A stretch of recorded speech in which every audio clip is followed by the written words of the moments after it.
নমস্কাৰ দৰ্শক, মই সুমিত ভূঞা, সচিব কোকৰাঝাৰ জিলা আইন সেৱা প্ৰাধিকৰণত আপোনালোকক জনাবলৈ বিচাৰিছোঁ যে অহা 29 জুলাই 2024 তাৰিখৰ পৰা 3 আগষ্ট 2024 তাৰিখলৈ মাননীয় উচ্চতম ন্যায়ালয়ত এটি বিশেষ লোক আদালত আয়োজন কৰা হৈছে। উক্ত সময়ছোৱাত আপোনালোকৰ বিচাৰাধীন গোচৰৰ মীমাংসাৰ বাবে পদক্ষেপ লোৱা হৈছে।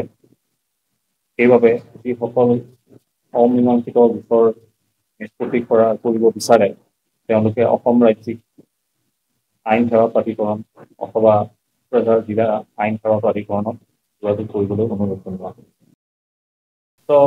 বিশেষ লোক আদালতত check bounce matter, motor accident claim cases, consumer protection matter, যিবোৰ আমাৰ criminal compoundable cases, land dispute, ফৌজদাৰী বা আমাৰ দেৱানী যিখিনি গোচৰ আছে সেইখিনিও লোৱা হৈছে এই বিশেষ লোক আদালতত। তাৰ উপৰিও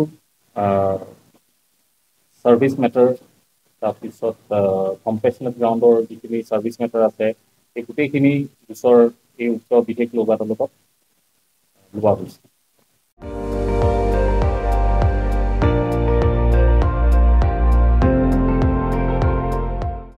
আপুনি চাই আছে ND24, সৰ্বশ্ৰেষ্ঠ নহয় সৰ্বোত্তমৰ দৌৰ।